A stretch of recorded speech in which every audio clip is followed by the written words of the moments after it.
This was absolute men against boys right from the start, Kieran. From an Arsenal perspective, you've got to be delighted with what you saw.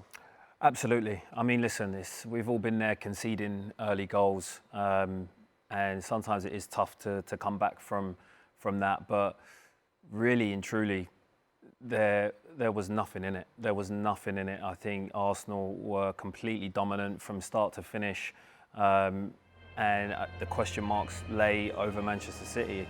The squad of Arsenal just looks so deep. You even saw the substitutions come on in the second half.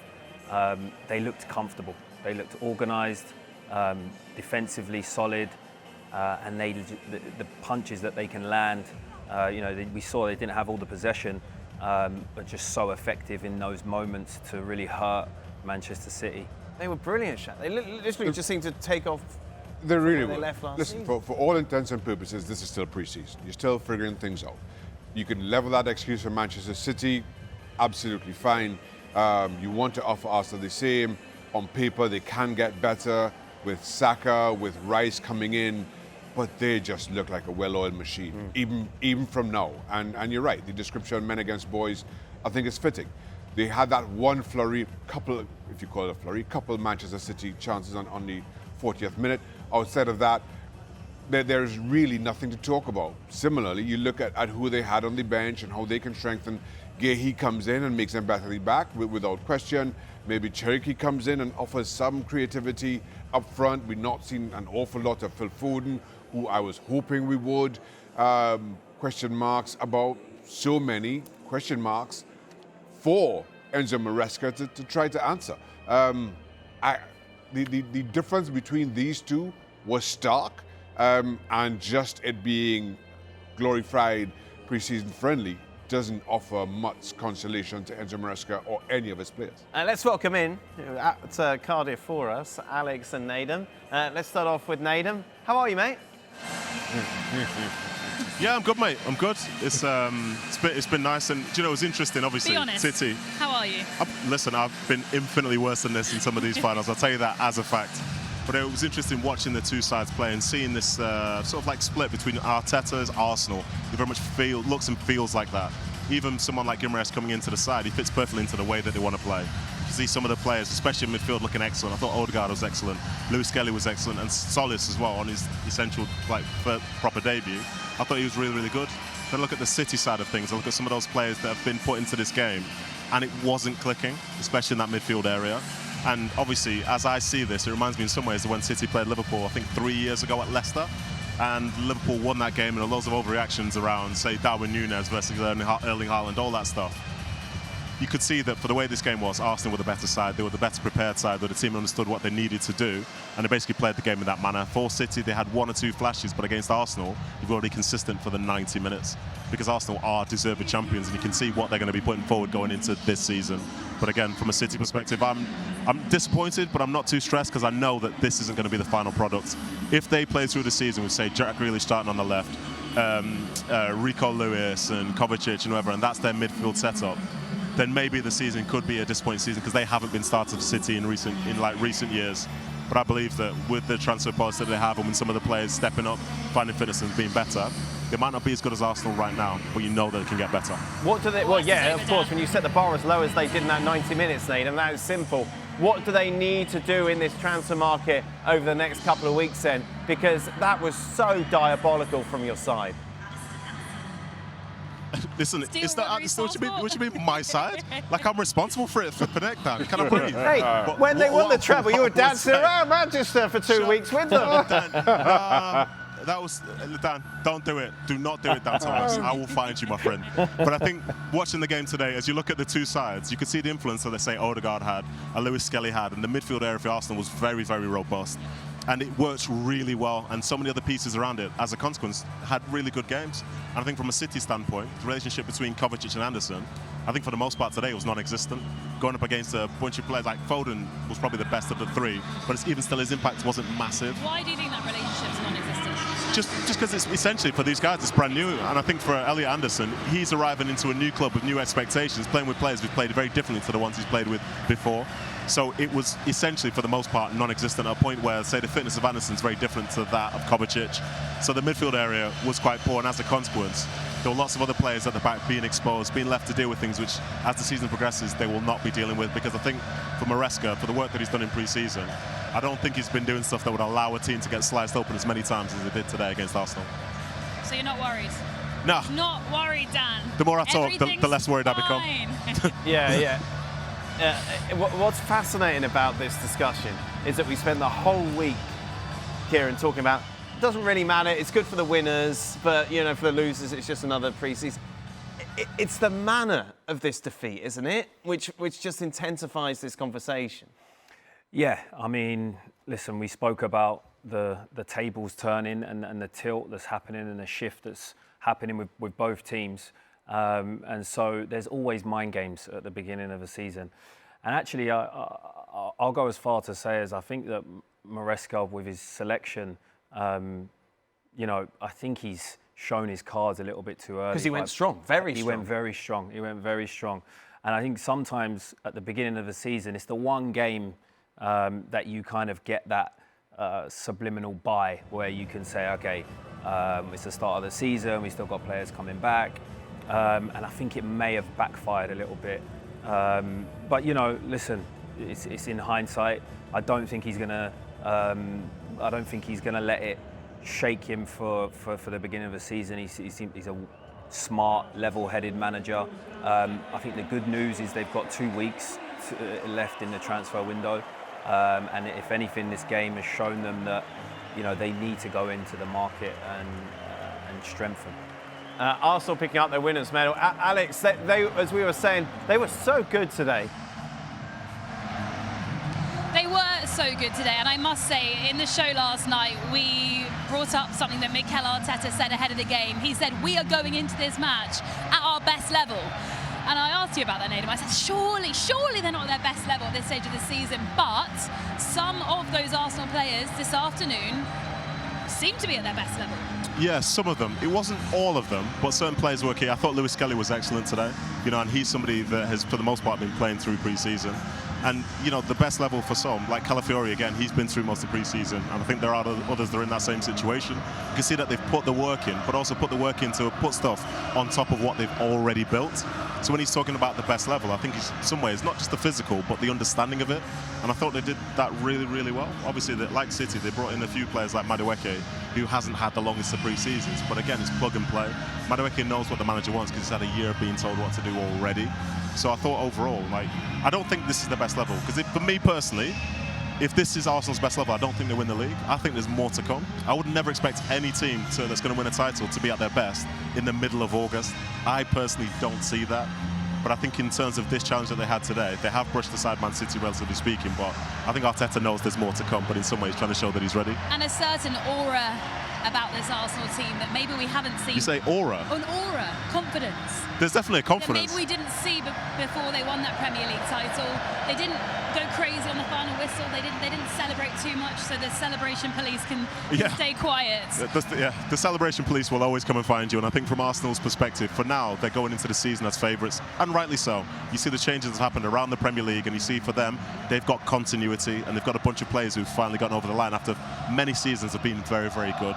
So yes, they've got that gold badge on their arm. They know that they're trying to retain their title, and they're built and ready to go to battle to try and do it. There's no guarantee, but it's always different for these players when they know that they've won it, because now it's not about the what ifs, it's about, well, can they do it again? And it is Martin Ødegaard who's about to lift the trophy. He was outstanding today, man of the match. Remarkable, really, because he played a lot of minutes at the World Cup as well. Yeah, for sure. I think from my perspective with Ødegaard, he looked like the Ødegaard that played with Norway this summer, as opposed to the Ødegaard that was with Arsenal last year, where some people questioning if he's the right player for them anymore. Lots of talk about Eze and replacing that sort of position, but today, as captain, I thought he was excellent, dictated the tempo of the game, and was rightly rewarded with that goal where he sits down big GG Donnarumma. Right, they've turned up the music here. We're ready to party. It might not be the weekend, but I like this one. Oh, goodness gracious. What's interesting there, Shaka, is Nedum questioned because he's bitter, because he's angry about what's happened. when Alex talks about this aura that's now associated with Arsenal, and I think that's absolutely fair enough to say, because as Kieran said, not only have you got the starting 11, but you've got the players coming off the bench, and if you're an opposition side and you're looking at Arsenal now, you're thinking, yeah, this is the absolute real deal we're up against. I think what you're seeing from Arsenal is a team that have won the Premier League, deservedly so, and understand what's asked of them this season in defending that title. That it's tougher second time around in so many ways. And they've put in the work, to Arteta's point. They're prepared for this, and they look good value for it. Now, the other thing Nedum said is, if this is Arsenal at their best, he doesn't see them winning the league. Wow, if they stay consistently at this level, I think they do. You look at the rest of the league and you wonder where the competition is going to come from. Of last season's top 6, 4 have new managers. The one who hasn't changed, Manchester United, they'll be playing European football for the first time in terms of them challenging an Arsenal. So we don't know what's going to come from them. A lot is expected of Chelsea. Chelsea finished 10th last season. So while Xabi Alonso comes in, there's a huge ask of him as well to close that gap. Not just with the top 4, but can they close that gap with Arsenal? What we saw today is as good or as dominating a performance. You could debate whether it's as good a performance, but it is as dominating a performance as we've seen in a Community Shield for quite some time. And of course, we saw Bruno coming in, instant impact for him, playing 45 minutes. Zolis looks good as well, a couple of assists for him, Kieran. Yeah, some really, really good business so far from them in the window, and it's not always easy when you're the reigning champs to go into the market. You're more attractive for players, but also your standards have gone up. So what you're buying has to not only keep the standard, but also improve it. And I think with these 2 signings, we're clearly seeing at the moment that it's definitely working out. Gibbs has added aggression, progressive passer, and then you have Solis, who's just really effective, efficiency monster. Love how he is always looking to hurt the opposition, and it's 2 great additions, and I think that they're going to keep going into the market. Shaka, are you an efficiency monster? I've been called worse. Here's Martin Ødegaard. Martin, congratulations. That must feel like the perfect start to this season as defending Premier League champions. Yeah, no, for sure. I think it's what we wanted. We wanted to start here with the first trophy, and we did. I think apart from the win as well, we played some brilliant football. So it was, great performance, a great way to start the season, and let's continue like this. And your first goal since last December, is that something you hope to add more of this season? Yeah, no, for sure. I always want to help the team as much as possible, with the goals, assists, and also, of course, with the link-up play and all that. But for sure, I want to score more goals, and it's a good way to start like that today. So happy.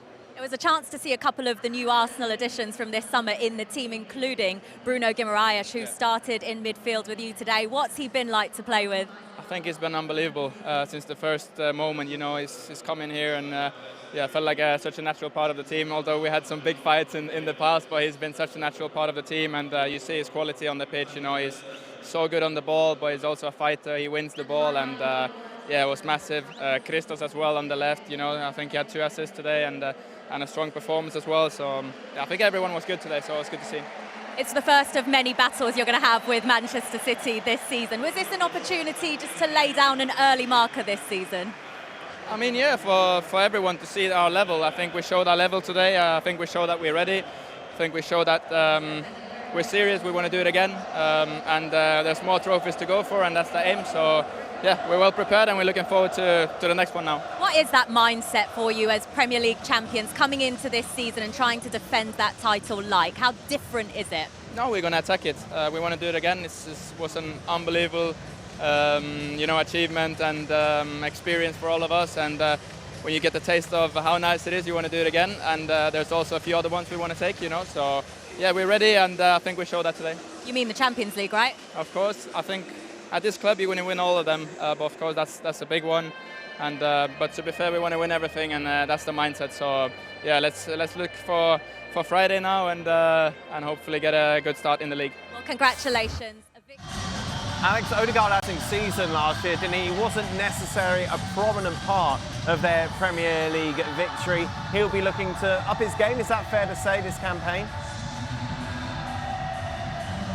Yeah, definitely. It's fair to say that he didn't have a great season by his standards last season at Arsenal, but he was good at the World Cup, and playing like that today, he looks like, not that he has a point to prove, because he certainly doesn't have any to prove, but he went out and did so well today, I thought. Yeah, absolutely. I think he was basically, sometimes he was coming deep, sometimes he was staying high, but one thing he was doing was making sure that he was spreading the ball around in the attacking areas and making really good runs from deep, but then also making sure he was defending well as well. I think he basically led the team in the perfect way, leading by example. I think sometimes some people criticise him because he seems like on the quieter side, but for me personally, I like the players that lead by example, and he was always available, always putting in the work in both directions. And as well, even the way he's speaking there, representing the football club, talking about the challenge ahead, he's not getting over his skis like some other people will do. He understands how tough it has been to win that first title, and he knows it's going to be very tough to win the second one.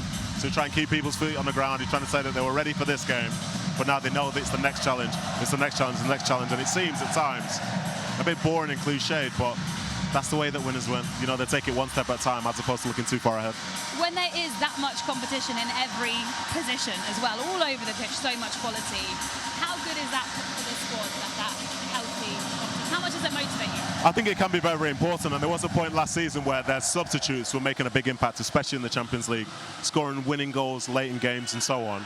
But I think for Arteta now, what's going to be a bit different is that now that players have won a league title, in my opinion, you know, some of these guys will want to get more game time.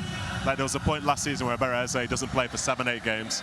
Is he going to go through another season of being in that situation? Because they all know that they can play, and they also know that they will be in demand if somebody, you know, essentially wants to come in for them. So I think managing the squad is with the expectations, the individuals, the collectives, I think Arteta will be able to do it. But it is harder because the squad is a deeper squad. You know, you've got more players to come back in as well. So yeah, it's great that they have the depth, and now it's down to Arteta and the decision making, because if he gets it right, you know, as you said, they're very strong in every position. Yeah, so strong. Best squad in the league, would you say? Yes, I'll say that for now. I'll say that for now. Come back to me in a few weeks. Of course they've got the best squad in the league, Nedum. Who are you comparing to your lot? Jack Grealish, hello, come on. Dan, she didn't ask you, mate. She didn't ask you, mate. She didn't ask you, mate. You I'm asking you now. Who are you comparing this squad to? You focus on the studio. I was thinking about other squads and the people that they brought in and how competitive they can be, because this Arsenal squad is a very, very good squad. But there are times when, say, somebody that's coming off the bench isn't necessarily having the same impact as, say, somebody else at a different football club. Like, I'm not going to talk about Liverpool, their squad's tripping. Right. Chelsea, you've got 50 players. You've got Spurs who are bringing in other players. And it's not to say that they will win the league, of course not.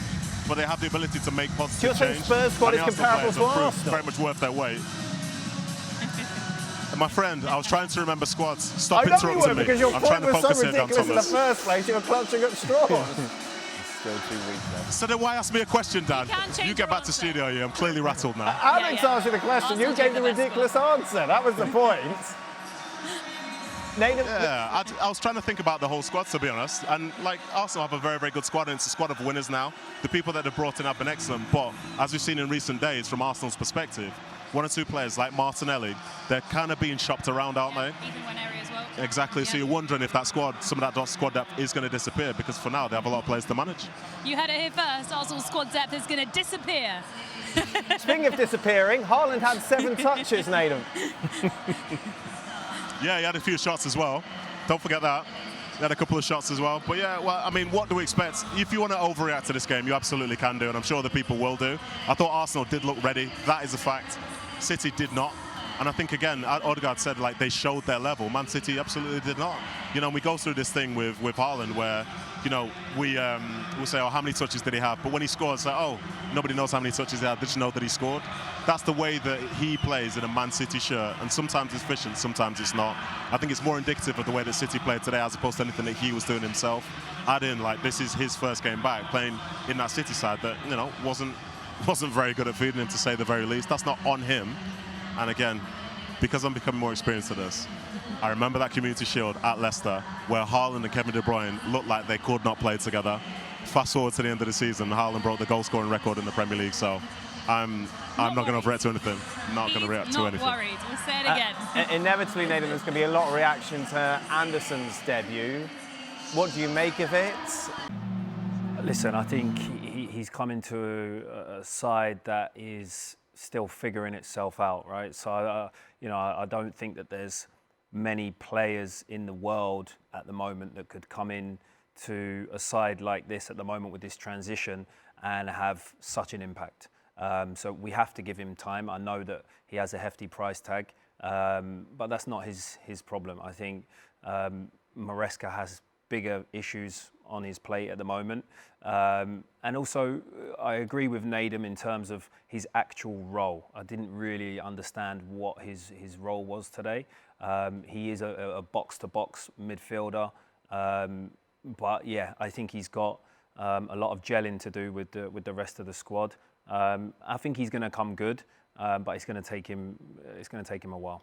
There are a lot of questions as to who will be Manchester City's captain this season. Ruben Dias was given the armband for today's game. Here he is after. Ruben, commiserations on the result today. What did you make of the overall performance? Well, obviously not good enough, frustrating.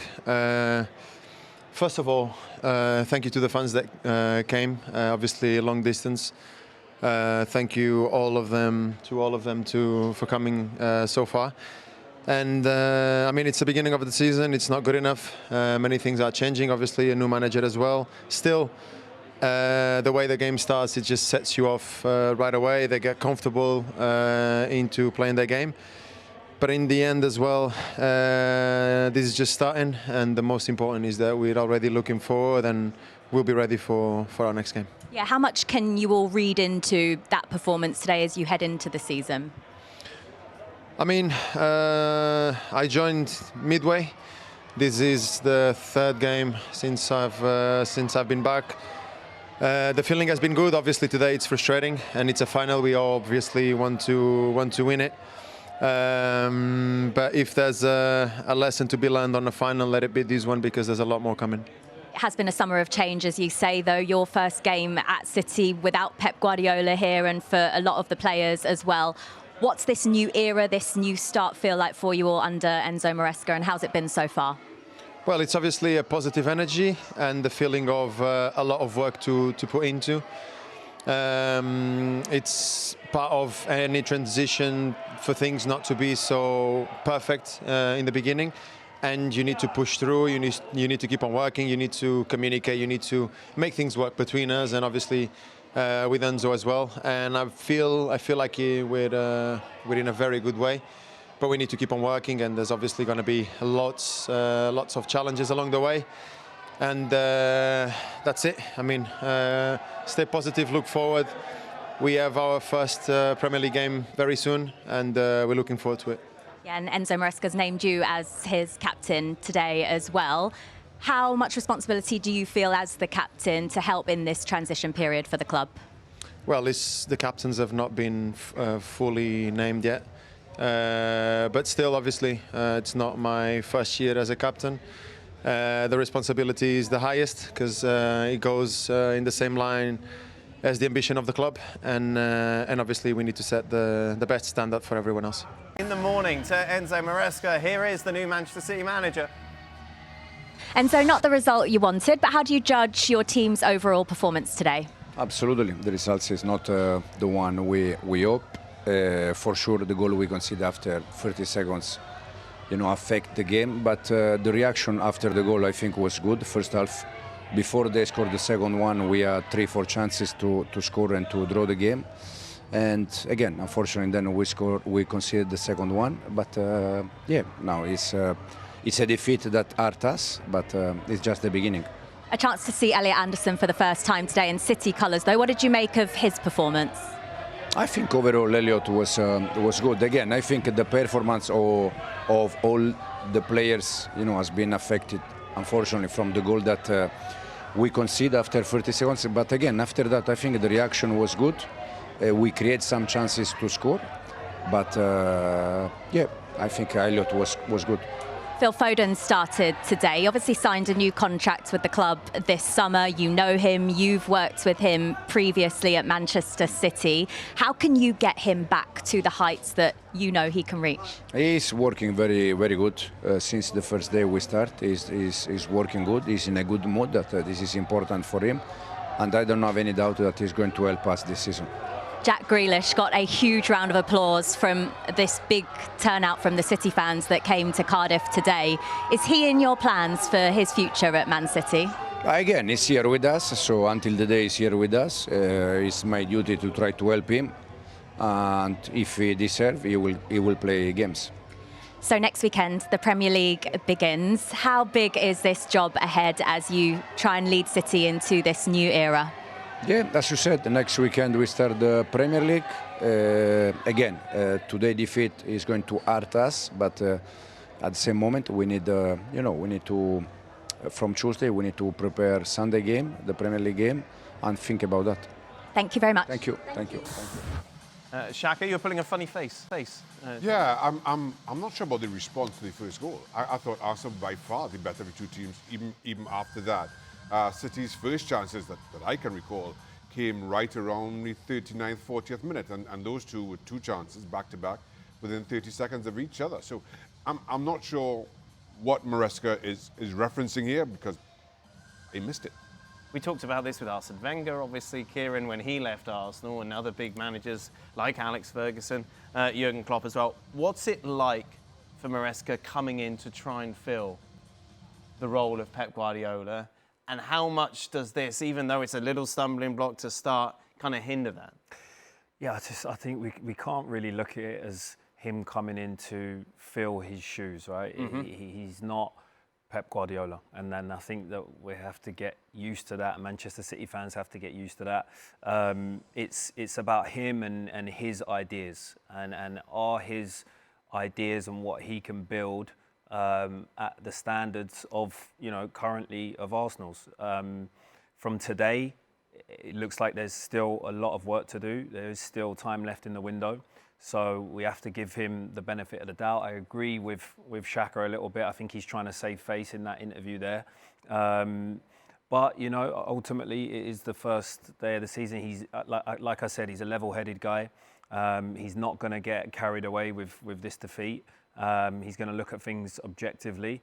And I think we'll start to see the real Maresca's team a few weeks into the season. There's going to be a lot of noise, though, after this, isn't there, Nedum, from people like us? Beautifully put, beautifully put. In some ways, the reaction thing, I disagree with you guys a little bit, especially like Shaka, because you're talking about chances that it created. But when I was in the stands and it went 1-0 after a minute, my initial thought, and I don't know if you guys have felt this trauma before, was that this is going to be 5, 6 or 7. But from City's perspective, they actually tried to keep some level of possession in the game, which went okay, which took a little bit, City. gained a tiny bit of territory. Dan, stop interrupting me. So that brought a little bit of territory and a fraction more, not necessarily control, because obviously Arsenal were the better side. But, myself, Shaka, Kieran, we've had collapses before, and that very much could have been that. It's 3-0, possibly could have been 4. No, it wasn't a collapse at all, because if it was a collapse, Arsenal would have had more shots. They would have won 5-6, like they did when they beat City at the Emirates 2 years ago. I think it was 6-1 or something like that. When it went 1-0, I thought it was going to be one of those games, but it ended up being a very poor performance and a very good one, and a 3-0 result and a deserved winner. It was the biggest Community Shield win since 2014, when Arsenal won 3-0 against Man City, I guess? Correct. Of course, yeah, and they won the league that year as well, didn't they? No, they didn't. They absolutely did not. Dagger. It's just, for me, it's just not worth, certain things just aren't worth overreacting to. And I think Maresca, he's trying to save face with some of his answers and so on. But I get it, because why should he come out and be really aggressive and essentially lose some fans, lose some players by saying something which he didn't need to say? I did think it was a strange interview, because he looked so deflated, yet his answers were weirdly positive. Yeah, I think you have to show some level of disappointment, because if you just bounced in there like it didn't matter, then people, like Ruben Dias, the first thing he said, thank you to the fans for coming. This is a long way for them to come, and they're disappointed with the performance that they've put out. Acknowledge the fans, acknowledge that this is something that they're going to draw a line under and try and get better from. I do get that, and I think for Maresca and the City fans, everyone associated with City, yes, you can say that in the grand scheme of things this might not matter, but you still put the time and effort and money to be here, and that's why it's disappointing, not necessarily just to lose, but to lose with such a poor performance from your own side. Hey, but at least you didn't lose 7-0. Hey, that's all right. Nedum, who's going to win the league? Cheers, Dan. do you know what? It's easy to say now because just say Arsenal because, you know, the squad that they have is the best squad in the whole league, as I've been told. So, yeah, you've got to go for Arsenal. And I think with the sort of makeup that they have, with the players being at the age that they're at, where they're young enough to continue to still be getting better, but they've got that little bit of edge and that bit of nous to understand how to get the job done now. I think, obviously, as the season progresses, we're always curious about injuries, how that will affect people, cup runs in the FA Cup, Carabao Cup, Champions League, and so on. But they're rightly being touted as favourites because one thing they've got at this moment in time compared to a lot of other clubs is continuity. But not the best squad. But they've got continuity, and I think that is huge. I love Nedum with an edge. It's brilliant. You somehow have a way of bringing it out. No, not at all. I don't know how that keeps happening. Kieran, I ask Nedum who's going to win the. I imagine you would say Arsenal in a much simplified manner. Yes. Let's take a look at your top 6, shall we, as we're getting predictions as we count down. You still have City finish second. Yeah, I still think they're going to be up there. I think they're going to make another couple of signings, and we're going to see a very different Manchester City as the season progresses. Really like Chelsea at the moment in their pre-season. Made some good signings. About time that they, you know, do something in the league. Manchester United as well, similar. Made some solid signings. I think we're going to see Marcus Rashford come back into form there this year. And I forgot who the other two were. Villa. Yeah. Really took time and focused on this. Yeah, Villa impressed me against PSG, to be honest. And I think the young striker looks promising as well. So I think they're going to have Bruno Guimaraes as your Player of the Year. I have.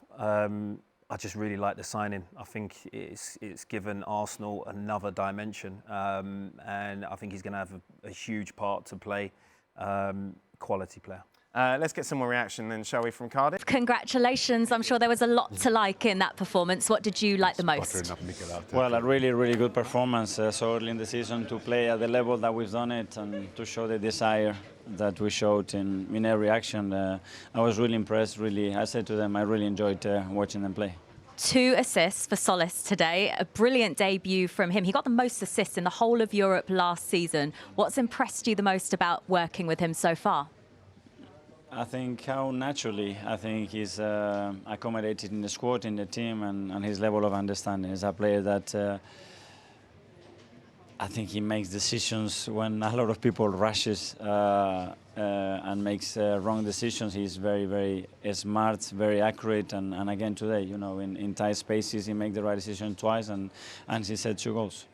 Your captain, Martin Ødegaard, was the player of the match today, along with Rice returning into the team, as well as the addition of Bruno Guimaraes.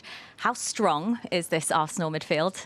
Yeah, very strong. I think we've been adding year after year quality, different combinations, and now we have especially a lot of leadership, players with different qualities, but that they can play together and be very strong.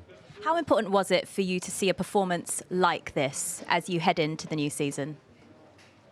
Yeah, a bit surprised because obviously you had the pre-season. We have 3 different groups. 8 or 9 players arrived 4 days ago just to get tested. They trained 2 days, and to be able to play in the manner that we thought is extremely impressive. But it tells you how much those players wanted, you know, the level of desire that we have and the quality that we have for sure.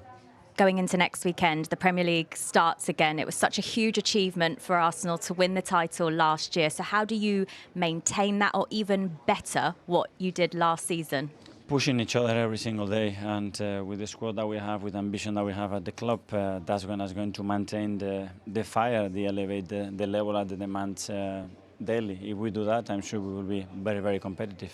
A couple of players that weren't involved in the Arsenal matchday squad today, Martinelli and Jesus. Do you expect them to leave the club before the window closes? It's really sad not to have the ability, and I've been fighting with the Premier League to extend and to accommodate more players in the squad, because it's always tough, because they deserve to be in the squad, there is no question.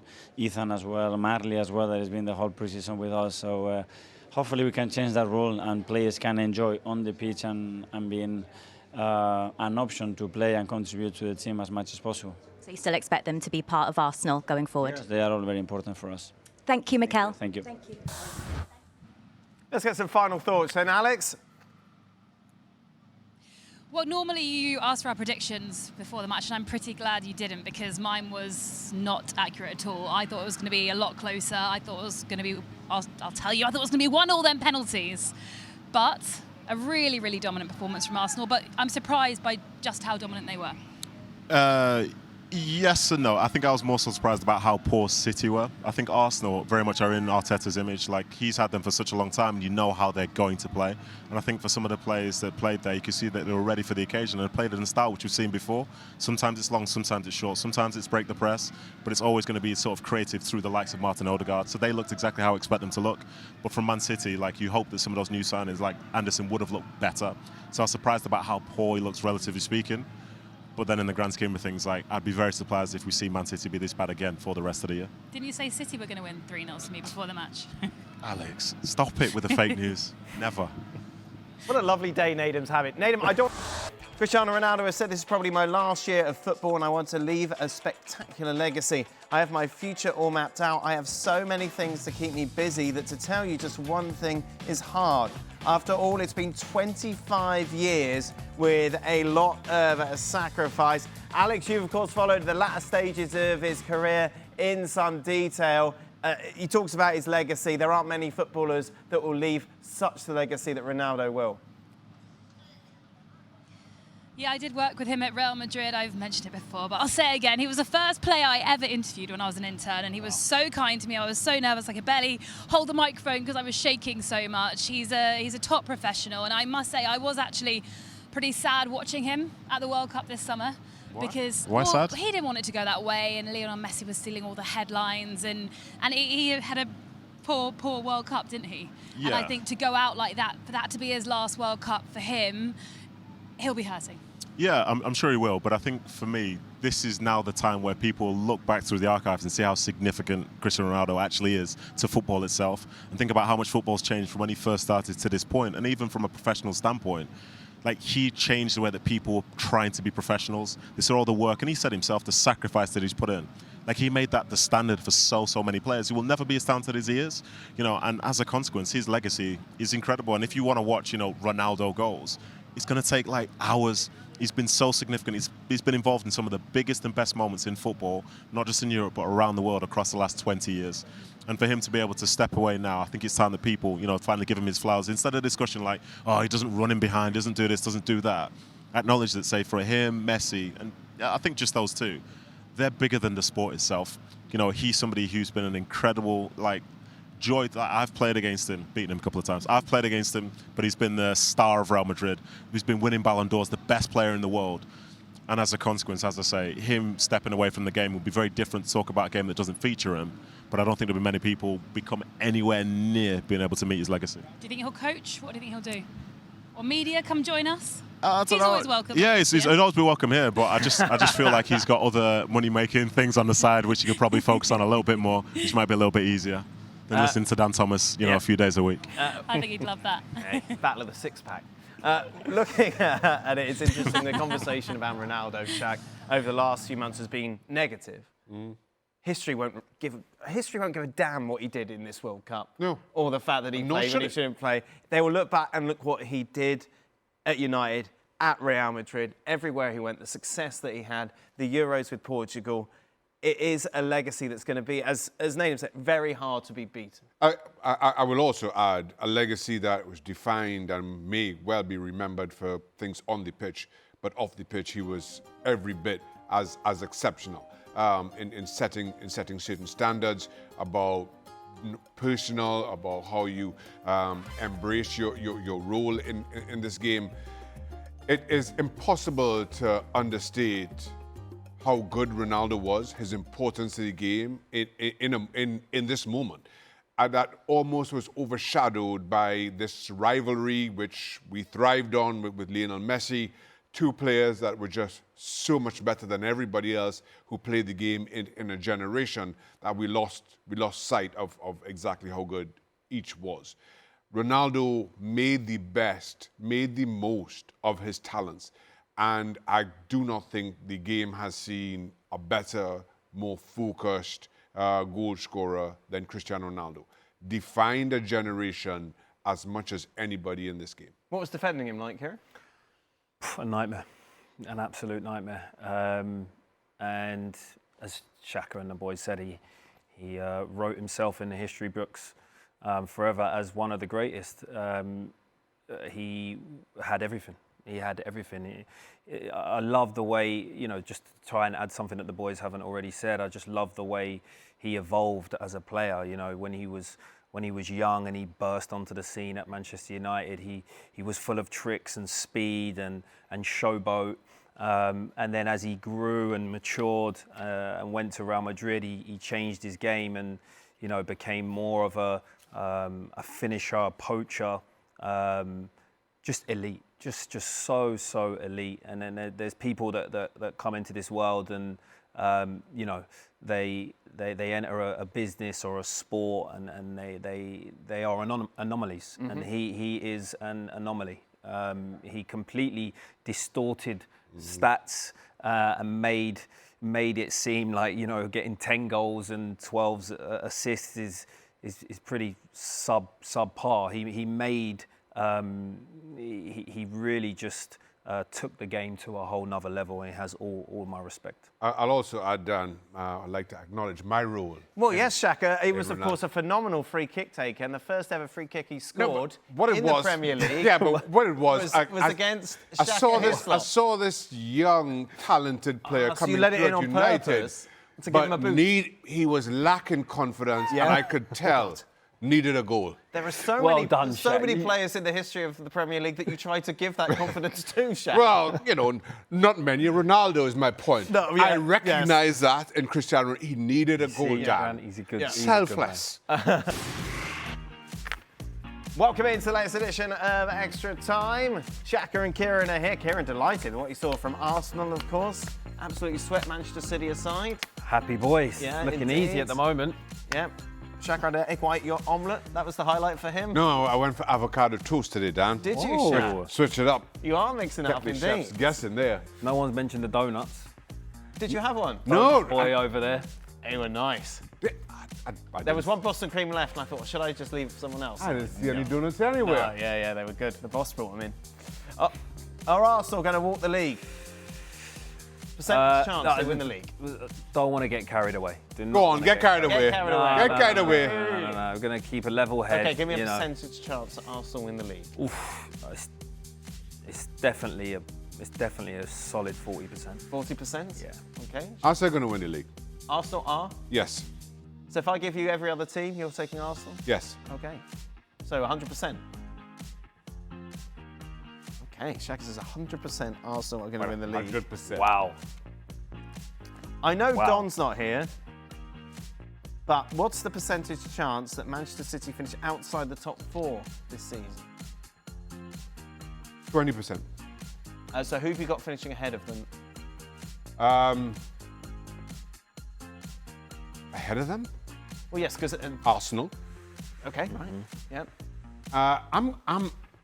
I'm going to go Manchester United second. Why?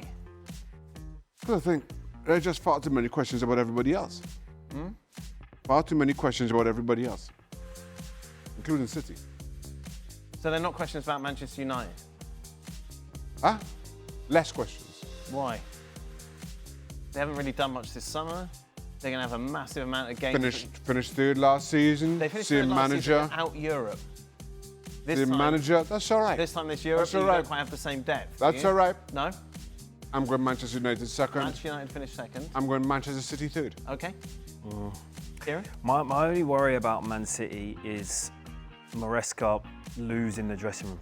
Okay. I think that's what worries me because he's still got a group of players there that were there winning all these trophies, and now they've hit a point where the tide's turned, and it's easy for these players, these kind of Manchester City legends that have been there, to kind of, you know, just take an easy way out and say, no, not really feeling the manager. So that's why we are in this position. So I think I put them down as second, but now I'm thinking outside the top 4. It could be a 25%. You literally made your pick 10 minutes ago. I know, but I've just been stewing on it for the last 10 minutes. I'm thinking that performance was not. That performance was really. Odds with myself. Nedum and Alex have been at Cardiff for us, and it's been a miserable day for Nedum overall. But he did have one little highlight. Can we take a look at what happened here? Oh, look, his jersey. That's nice. Oh, look at Alex. He's like, oh, I've got no jersey. I've got no mates. Wow.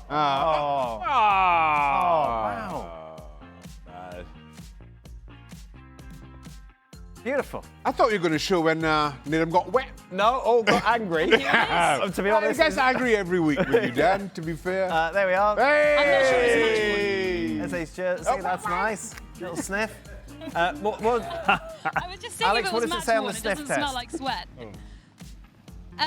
It's not been worn because we've just been chatting with him. He was sweating a lot, and this is clean and then smells nice. Actually, yeah, it smells pretty good. Oh dear. So, yeah, there we go. Going home present for Nedum. Yeah, I'm very happy about that. Except every time I see him at these big games, he seems to be breaking my heart. But yeah, you know. Did you just say that to him?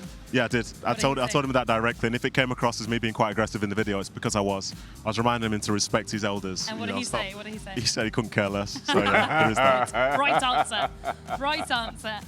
If you didn't see the show, Nedum said, look, it wasn't bad today. We could have lost 7-0. So that's where Manchester City are from going to title favourites and triple winners in the past. They're happy to have only conceded 3 against Arsenal. Is that right, Nedum?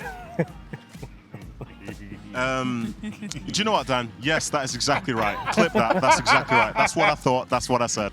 So yeah, thanks, Dan. Thanks for reminding everybody of exactly what I said. Long drive home for you. Don't, Alex, don't. Alex, How many don't, hours back to Manchester? Don't, Alex, don't. I'm on the verge, yeah.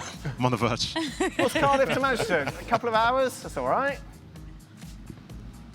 4 hours. 4 hours. Oh, that's okay. Maybe you can calm down and have a word with The yourself City before you see players the family. will also be doing the same journey. Just back to our top question. What percentage chance you give Arsenal to win the league? Let's start with you, Alex. I'm going to go 95% chance. Wow. Yeah. Wow. Go on, Alex. Wow. I could have said 100 based on that performance. No, there you go. That's impressive. from my Shaka did say perspective, 100. Yeah, I'm not doing 100, not doing 95. I think it'd be fair for me if you just put it like something like 40%. I don't think it's a coin toss. It's not. I don't think it's a coin toss just yet. They are very much the favourites, and other teams who are going to be going for it, their percentage is going to be lower. But they've got the vast sort of like majority of the chances of doing it because they have the manager, they have the players, they have the feel. And as it stands, them trying to retain their title when there's not that much continuity in the league, I think it's significant. But I think to go to the fact that it's almost certain at 95%. I don't know, because for the way football works, you're 1 or 2 injuries away from things just collapsing, and who's to say that won't be Arsenal this year? You're trying to say City are going to win it. No, let's not do Nedum, that. I'll give you all the other teams, and you'll take all the other teams combined over Arsenal.